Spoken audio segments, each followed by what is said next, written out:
This is the BlockHash Podcast.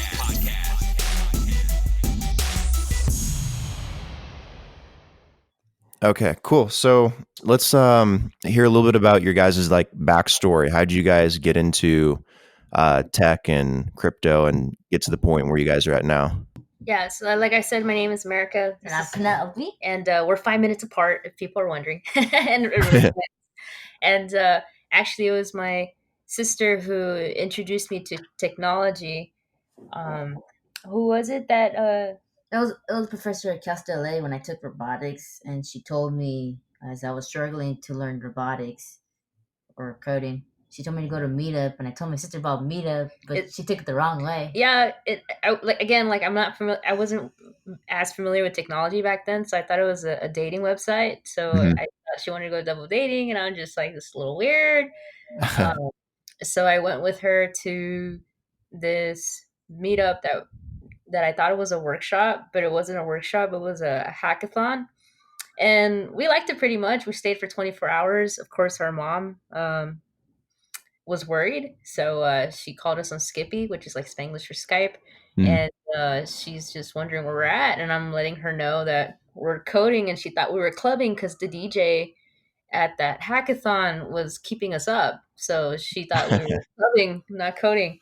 And we were showing her around, and she sees like lots of guys, pizza, and computers. She thinks we're at a computer cafe, and we're just like, no, it's a tech competition. We're learning how to make an app. And it's like, do you know how to make one? We're learning how, because again, we were such noobs. We didn't know we had Xcode in our MacBook. So we're like learning as we go. And we were able to like create an app where because we met somebody who worked at Disney before, and he was interviewing people that they didn't know how to draw like correctly, like they didn't know how to draw circles and all these other shapes. So we made an app that just helped people learn how to draw so they can get hired at Disney. So it was just really interesting. It was called like Creative Studio. It was like 8, but yeah, Creative Space. Yeah, yes. Creative Space. Yeah, but yeah, we kept going to different hackathons ever since. Even though we're completely new to these emerging technology, like we didn't have a clue, but when we were there, we had access to resources, mentors, and our ideas were wild, so we went at it. Yeah, again, like we used to spend every weekend playing soccer, so now it's changed up to like, oh, we're going to a tech competition. Yeah. It's still sports, esports, esports. Yeah. Yeah, it definitely is esports. Esports is getting really big, actually. I'm really happy about that because video games is like, they make more money than movies. So it's really good to actually see actors also portraying characters. I'm kind of like excited about Keanu Reeves. It's like, yeah, it was just, that looks super cool. Yeah. I think I was looking at something the other day where Fortnite, like the top prize was like $3 million or something, and it was ahead of like Wimbledon and some of these races. Like that's an actual World Cup. Like it's not just America, or Canada, or Mexico. It's just it's an actual World Cup. You have people from Argentina. It was just beautiful. I think it was a mistake to have a Crypto Kids workshop during the same weekend as the Fortnite World Cup. It was really hard for the kids to concentrate, but at least they got things done. But they were like yelling like every hour, like who was making it. I was just like yeah, they're getting so big. Like I didn't really grow up and like see that kind of stuff until like 5-6 years ago. My life has been based around sports, like heavily around sports and everything. So I can't really picture the gaming industry like surpassing it in terms of revenue and audience and share of like the whole entertainment pie and everything. But I mean, it's really starting to pick up, and it just kind of turns your head a little bit. And you're like, wow, my entire life I've been told like not to play video games and go outside. But if I started playing video games, maybe I would have been competitive. Who knows? There's got to be a lot of kids out there that feel like that. Really, what's really interesting is, blockchain is like known for its more gambling aspects for its application, but it's really interesting that Las Vegas is building esports arenas. Like that's what they're concentrating on.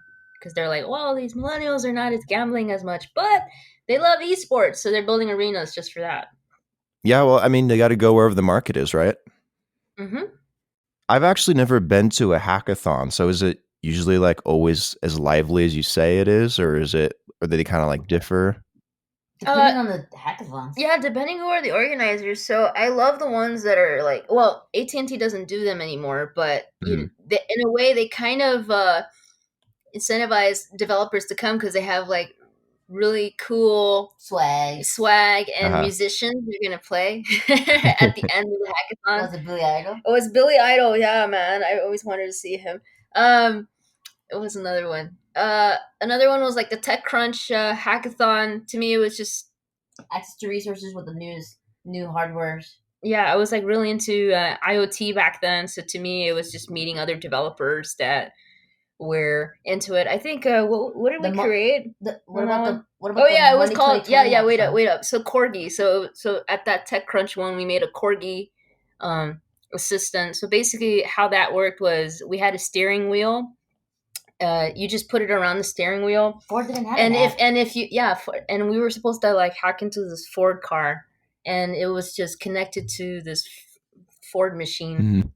And their developers are like trying to figure out like how can it work with our app, and we stayed up all night. It worked at 3:00. Things magic hour, something works or doesn't work, and what was it called? Smart steering wheel cover. Yes, and basically was what the steering wheel cover did was if you were stressed and you were like grabbing onto the steering wheel really tight, the Corgi and assistant in the car would calm you down or play games with you. So it was kind of a way to like help manage road rage. They liked it a lot. That was the first time I pitched up at like TechCrunch. We didn't really have to make a smart car. We just had to make a smart cover to make the car smart. Yeah, it can make your car smart. It was just a way to manage. That's interesting. Is it like just an overlay or? Yeah, it was just an overlay. Somebody from Parsonic. I just gave him all the how to make it everything because he was part of source it. We open source a lot of the things, not on GitHub because I wasn't a big fan of GitHub back then.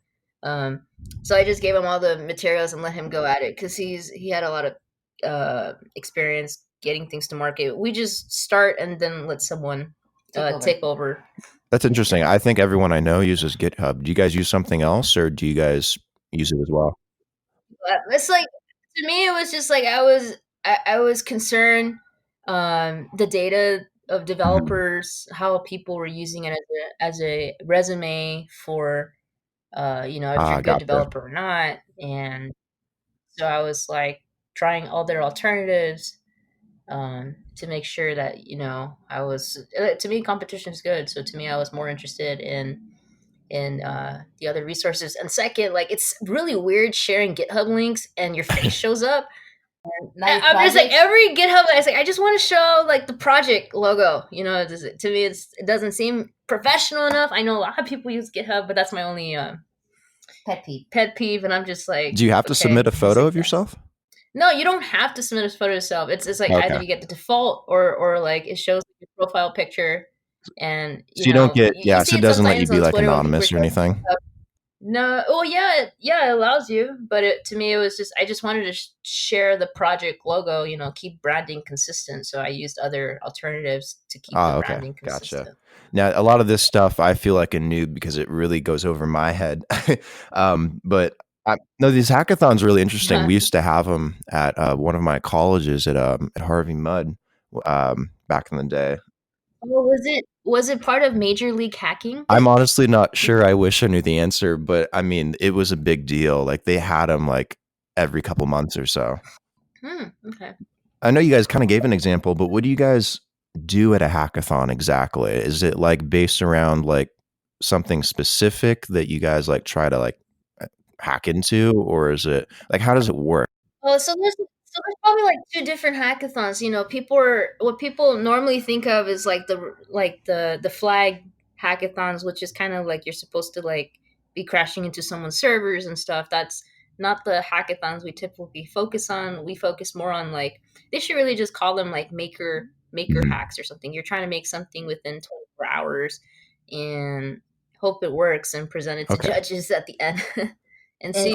And the other time, it's just the challenges they have as these hackathons, or what kind of themes they have as these hackathons. Yeah, so it's good because some of the prizes they have, it's like certain themes or certain bounties they just want completed. Like it's like, oh, if you found a bug in our API, we'll give you $500, Amazon. Ah, gotcha. Okay. Yeah. I know you guys have competed a lot. Where have you guys competed at? Internationally, Beijing, Barcelona, Everywhere. Toronto. We actually had to travel far from LA to go to these hackathons because there wasn't many in LA. Yeah, there wasn't many in LA, and usually we were riding on our motorcycle back then to come to many of the hackathons in Santa Monica, but then a lot of them were happening in Vegas, so we're like, okay, we're taking like the Bolt bus and Megabus. Yeah. Why aren't there as many in LA? Well, that's what it was back then. Oh, okay. Yeah, but now has it changed? Now it's like now they see many developers. Yeah, now it's like New York and Toronto. Did you guys have like a favorite hackathon that you guys did? Oh, my favorite one was Crypto Chicks. That was amazing. I was like 100 women, blockchain developers. We're gonna be there. We flew out there. We flew out there from Puerto Rico. We're just like, we're not gonna miss this. No, that sounds fun. What'd you guys do there? What we do there? Well, I was like really interested in talking with many of the ladies. We also got a chance. I think it's just the lady. She's like currently organizing the Futures. Yeah, since we're kind of on the topic of crypto, what are your guys' thoughts on Bitcoin? I know it's had a pretty good morning this morning to start the week. And I mean, there's a lot of obviously crazy stuff going on. It's had a good start to the year. What are your guys' thoughts on it? For some that haven't experienced financial stability in a decade, so to them to see like this type of technology, to see money like that to do so well after 10 years and then compare it to their country's currency, it's kind of like, is this the store of value that they should be having a closer look to? And then like other people, now they're looking at, at Bitcoin only because of what Facebook's doing with Libra. And what's interesting about Libra is that Libra connections to the Bank of England is that what's so special about that is that normally anybody that wants to put their storage into like the Bank of England, the only one who could do that was the commercial banks. So for Libra to have that access to commercial, that was only limited to commercial banks, is more accessibility. But I don't know if you've seen that movie called The Great Hack. The Great Hack. Have you seen it yet? I haven't. What's about? So basically, it's like a focus on the data points. On basically how Facebook had all this data that Cambridge Analytica was able to use and get at least 5,000 data points on every American that could vote. And it focused on a person, her name was Brittany Kaiser, who later was interviewed by like Mueller and by people that were also trying to hold Cambridge Analytica accountable.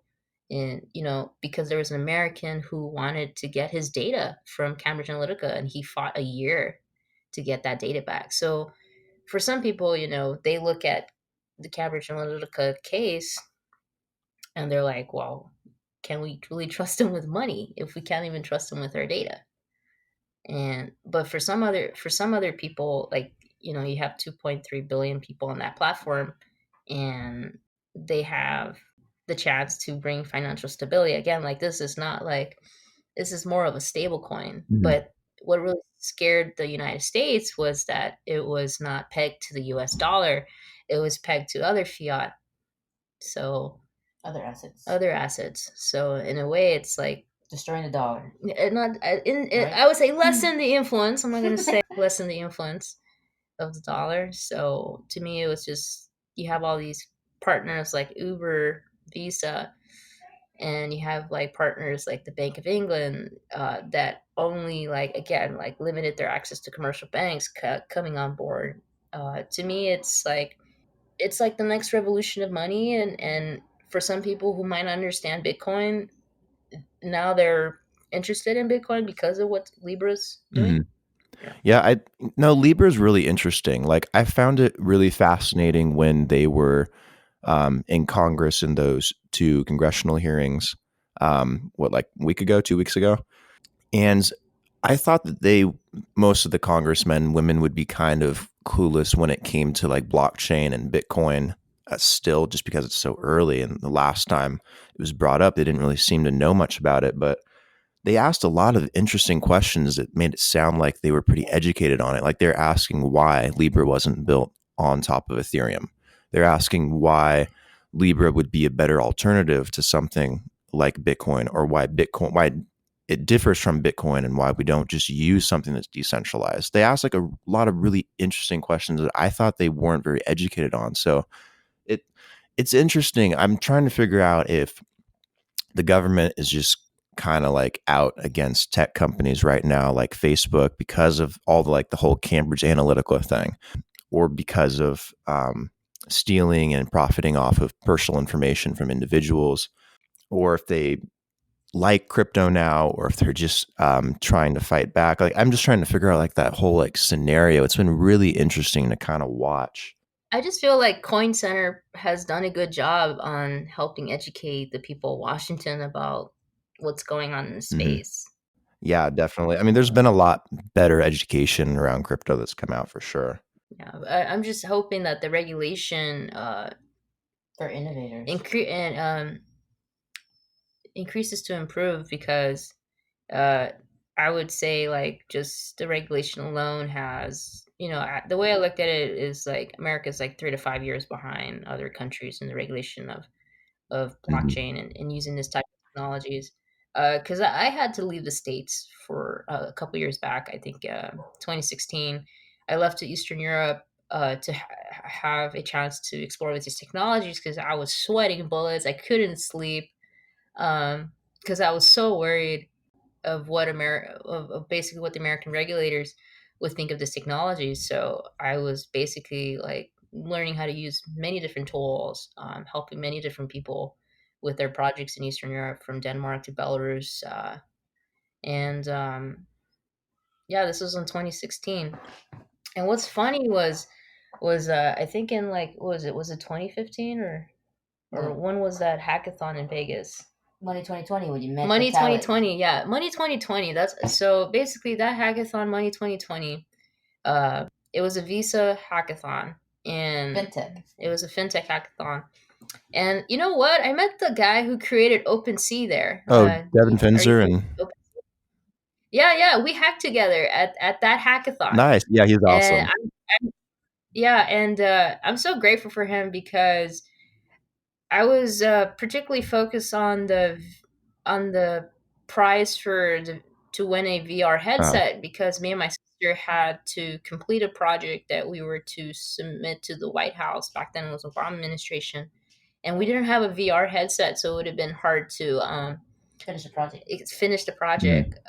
But yes, at that hackathon we created the elf bot. Basically what that did was using the data from Facebook. Was it data from Facebook, social graph, and the Synchrony financial API, which is basically like a whitelist of credit cards, but like any company can use that. And I didn't know much Python back then, so Devin did a lot of that, because he's like, Python flags, this is how you run it, and he was very incredibly helpful. And I remember like me and my buddy also were explaining him about blockchain and stuff, is like about NFTs, and I'm so happy he's in the space too. I remember a lot of the skepticism, right. English, yeah. And dude, we met Vitalik back then. Really? He was wearing an Ethereum shirt. I did not believe he was the founder of Ethereum, because everybody was saying they were founder of Ethereum back then. And he was wearing an actual Ethereum shirt. If you go to my Facebook page, America, you would see me with my picture with Vitalik. That's the same one we took with him at that hackathon. So that was in 2016. Again, I didn't like believe him, but yeah, duh. I felt so dumb. That's dumb. Just new. It was so new, but yeah, it was really interesting. I'm so happy that he's working on OpenSea now. Yeah, he's a great guy. I had him on the podcast a few weeks ago. We talked a ton about what OpenSea's doing and kind of like the future that he sees OpenSea paving and like what direction he sees them going and like all the little stuff that they're working on. He's fantastic. Really enjoyed that conversation with him, and they're doing a lot of great stuff, especially for like NFTs and whatnot and collectibles and digital art. Like that stuff's blowing up like crazy. They should focus more where the live streaming platforms are at, like build a Twitch extension with OpenSea or with Mixer. They're just growing at an abnormal rate. And there's only I think there's only 300 extensions. Think of it as like the App Store. It's like so early and people don't even know it exists yet. So that's interesting. How would an OpenSea extension work for something like Twitch? For something like Twitch, so you can have a real-time marketplace on the Twitch live stream that is towards that creator. They even have a hackathon prize. Oh, interesting. What are you talking about? Oh yeah, there is a Twitch extension. They opened it up hackathon a couple days ago. Opened a few days ago, and it's lasting till I guess. Oh well, we are planning to go to TwitchCon. But I think they're also having Twitch DevCon the week after. But I don't know if it's still in San Diego. But yeah, that's what I would. Yeah, you guys do. That's what I would do. Yeah, you guys should do that at one of your next hackathons. Create a little, create a way for you to display your OpenSea NFTs and stuff through Twitch, or put the marketplace on there or your profile. That'd be really cool. That would get me on Twitch a lot more. It's not my. Yeah, definitely. It has to stop being these complete silos. Just put them where the kids are at. I'm sorry, why the kids blockchain gaming? They're like, what is that? So just put it where they're watching Ninja, or well, now he's on Mixer, but yeah, yeah, he's not on Twitch no more. But I like the competition now. Because that means you got to get better. Yeah, because it was just weird. Because before it took content creators 90 days to receive monetary payments, and now it's 30 days. But yeah, there had to be pressure coming somewhere. Still not fast enough. No, it's not fast enough. That takes forever. Yeah, in the age of crypto, you should be able to get your payouts daily if you're honestly earning that much. Yeah, that's what I said. I know, but we were at the Twitch headquarters talking about crypto. Yeah, we sat down with Twitch, with their developers, and they're just their legal department saying no, yes, no, and I'm like, dude, you guys accepted this extension that does crypto, and you're telling me we can't? What are you guys talking about? Oh, they're part of the Ubisoft accelerator. I like them a lot. I really do. I just think there's different layers. Yeah, I think a lot more can be done. That's it. Yeah, I think the Twitch extension is called Azurus. So I really like the UI of their extension. So it's very interesting, the evolution of how blockchain crypto UI looks like. It doesn't have to be from an app. It can actually be an extension to a live streaming platform. Yeah, I think once some of these dApps really kick off, you might see more of them on Twitch. I plan on at least streaming some of them because they just look like a lot of fun. Have you guys checked out Cheese Wizards and? Don't forget to stream on Mixer too, Cheese Wizards, Prospectors. Yeah. Our first Ethereum kitty is a flat earther, and I can't believe it. And it likes Mariah Carey, so yeah, it has good taste. And then one is flat earther. How did I get a flat earth kitty? Okay. I know. That's weird. Yeah, that's our first kitty, so I totally remember that. I've actually never owned a crypto kitty. I think I own a ton of other things, but I've never owned a crypto kitty. I totally just skipped that whole part of it. Totally my mistake, but I don't know. I didn't see the value in a crypto kitty until collectibles really started shaping up. It's really weird market. For some of my friends, Dodger fans, I told them please go to the Dodger game and then collect those bobbleheads. Yeah, collect whoever throws that blockchain card on the ground. You pick it up. You better pick it up. And yeah, they got a couple dozen, and they were able to sell it at a really great rate after.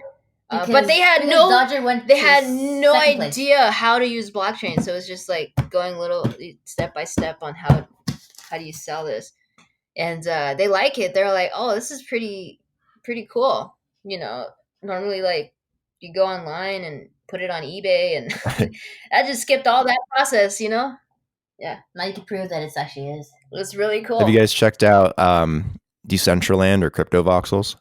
Decentraland. I was like interested in High Fidelity beforehand, but I haven't heard much from them. I don't know if they shut down or they let loose their employees, but I was very interested in like building VR worlds. Have you used VR chat before? I actually have not, because everyone yells at me and tells me that I need to get VR chat because I'm always missing out. Because the community that I engage with a lot in some of these like metaverses, like on Discord and everything, so the whole communities get together. They're always telling me to get VR chat, but my PC is just not set up for that. I have some mining rigs that could do it, but like they're not set up to do that. And then I don't have a Quest yet. I still need to buy a Quest, but I can't buy one anywhere. So I'm kind of like locked out of VR. No, I still have the VR headset that we won at that Vegas hackathon with Devin. So like, I'm using an older one. I don't have an Oculus Quest. Which one do you use? I think that's still on waitlist. We use the HTC Vive. Oh, okay. Yeah, I heard that one's pretty good too. I have the Go, but it's not tetherless, so I think there is a tetherless. There is a way to make it tetherless, but it's like $300. And I forgot it was some company from China. I can't remember. Yeah, I'm just gonna keep crossing my fingers and hopefully I get a Quest soon. Those things I heard are amazing. They're definitely. I don't know how they made it possible to make it that cheap. I'm pretty sure they're selling it at a loss, but I'm so impressed with the experience. I've tried it before, where if you get out of your zone, the cameras on the headset turns on to let you see the surroundings. Other headsets don't do that. I'm just like, why did they have that in the first place? So you wouldn't like accidentally run into the wall or something. You'll see like the camera turn on right away when you're too close. Options, they're trying to increase. It's great. I love it. Yeah, I love it. Well, Oculus is kind of owned by Facebook, so I mean, one of the things I could be trying to do is push people into VR so that they can kind of capitalize on you being in there. Because once they kind of like monopolize that environment, or at least own. I mean, there's a reason why I still stick to the HTC Vive is because of that. Yeah, the data. I'm just like, I don't know if I want to give the next 10 years like to Facebook. Yeah, I mean, I use AltSpace all the time and it's really good and everything, but I mean, Facebook basically controls it and they're going to make a ton of money off of it. So there's like a deficiency of like places you can go outside of like Facebook's network. But that's what I kind of like about these metaverses. Like, I know Decentraland's opening up to that. Oh, wait up. I forgot to mention, what's the name of it? It's called the Acer Mixer, right? I think so.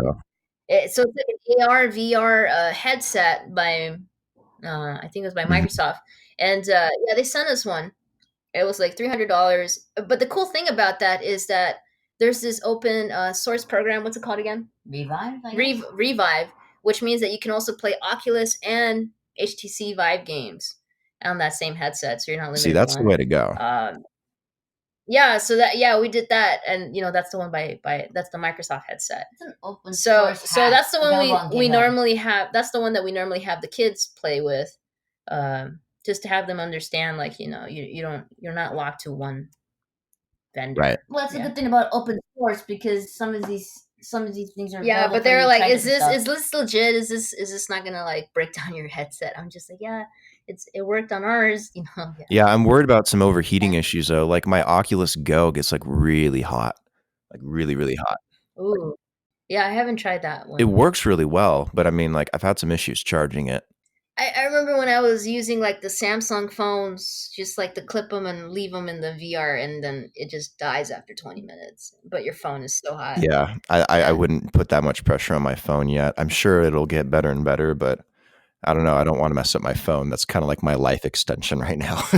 It's like, okay, so people are going to have a blockchain phone, a VR phone, and then their personal phone. Like, how many phones, guys? Is like Well, are we going to have all those phones, or are we going to put them all in one? I want my modular phone.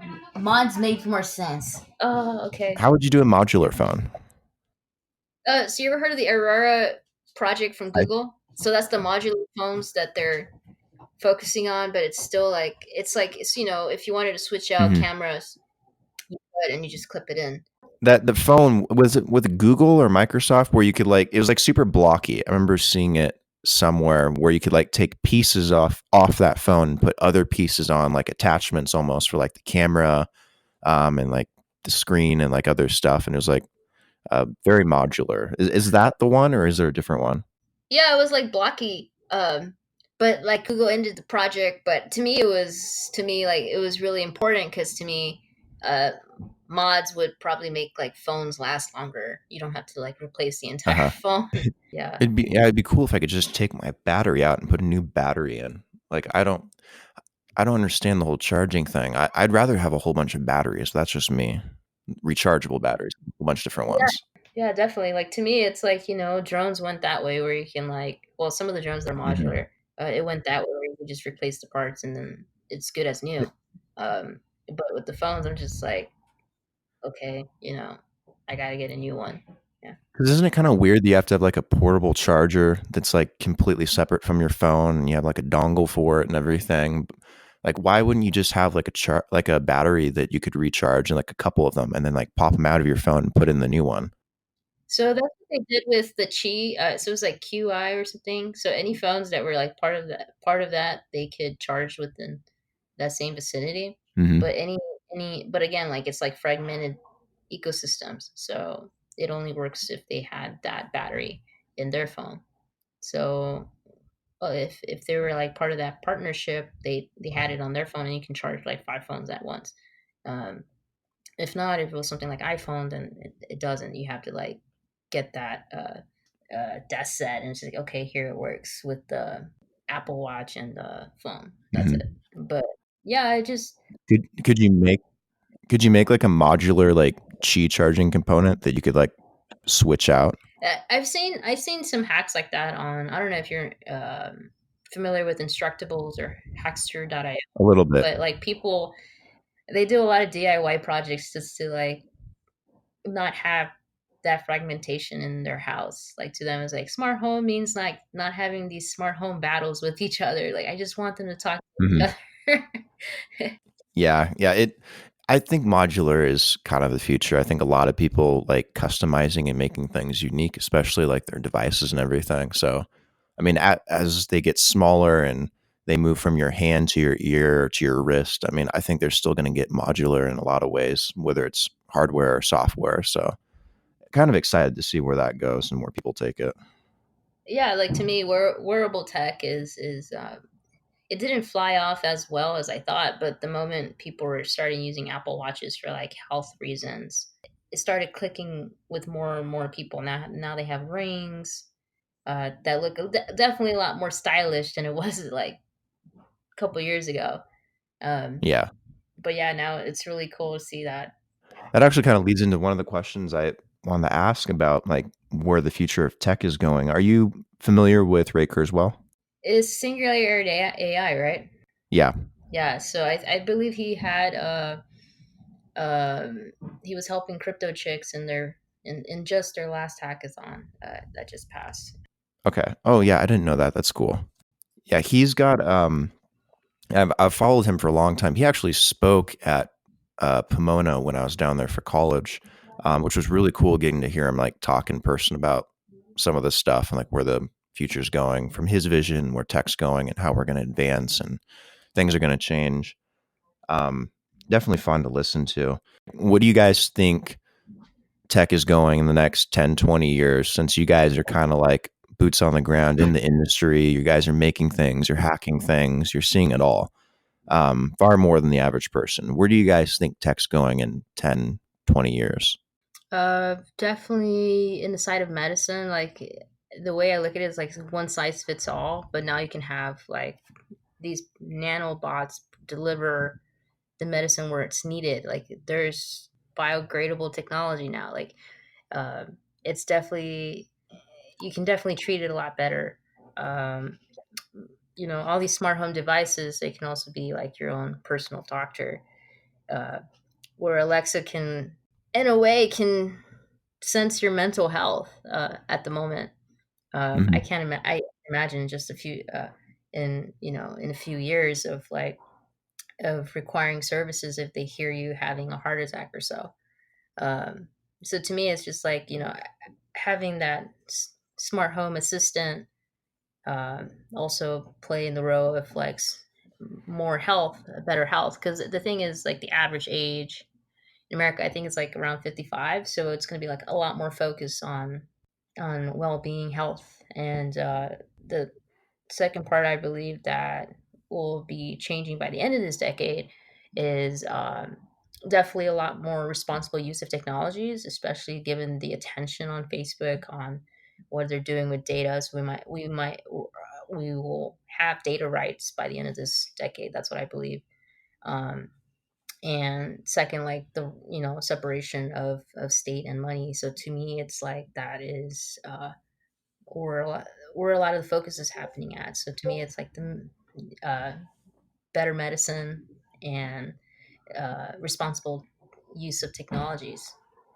Do you think Yeah. blockchain will be mostly responsible for protecting data? Yes, I believe that data sovereignty is direly needed at the moment, and more countries are understanding that they need to be on top of this. Or it's to me, it's like the competition will help make the market realize that it's needed. Absolutely. Definitely agree with you guys. I mean, I think that's where it's going to. And hopefully those advancements definitely come in healthcare and definitely in a monetary sense as well. I mean, we got all kinds of crazy stuff going on. So hopefully we see a lot of tech advancements in those industries early on. I was really interested in like vertical gardens at one point. Like to me, like you shouldn't be growing food in like the typical way we've always done it. It can be like grown inside these facilities much closer to the cities because about how is it like a lot of cities right now are embracing vertical gardens, vertical farming. Singapore, like they used to import so much food like spinach, and now they've constructed so much for uh, so many vertical farms that 30% of the agriculture is local.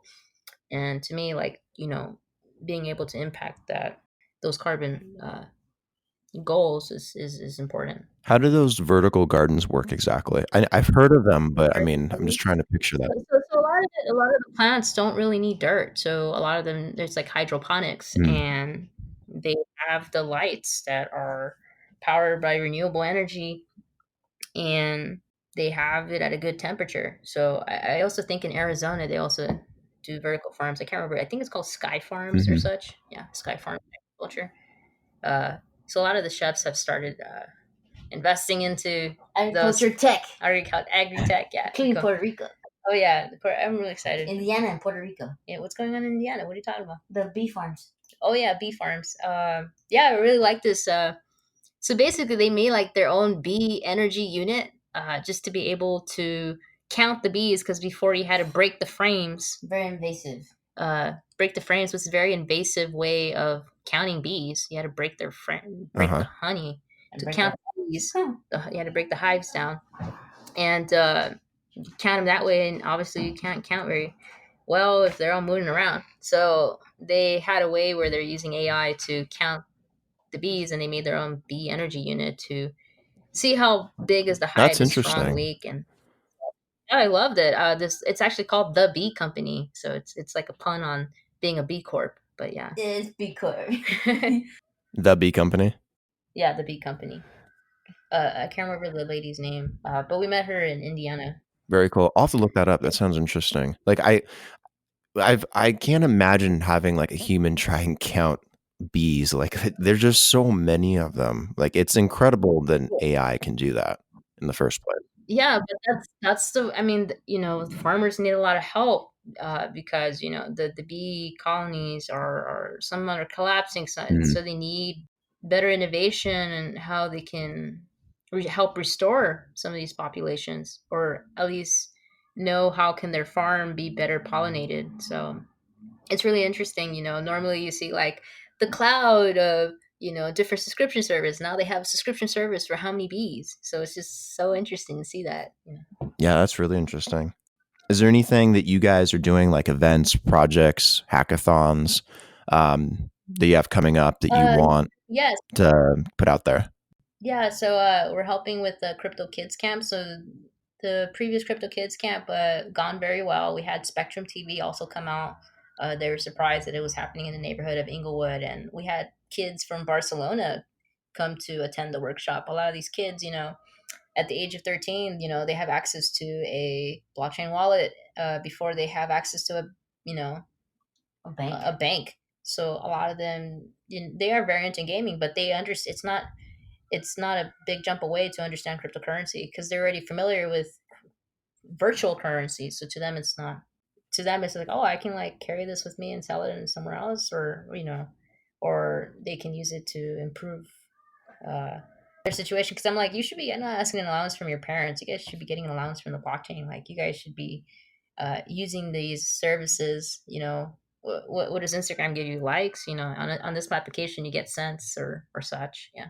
Awesome. Yeah, cool. Yeah, thanks for coming on, guys. Like, I really appreciate it. Great talk, great conversation. There's a lot of cool stuff in there. I think a lot of people will enjoy hearing about. And again, thanks for coming on. Yeah, so the next Crypto Kids Camp will be in December. So we had a dozen kids try to sign up, or we're just finishing up the website at the moment. But we'll send you the link once it's completed. Yeah, send me the link and I'll post something on it. Do you know when in December? I believe it's the 26th. 26th. Yeah. Okay, cool. I'll keep an eye out for it. Much appreciated. Yeah, of course. All right, guys. Have a great week. Thanks for coming on. Appreciate it. Thank you. Take care.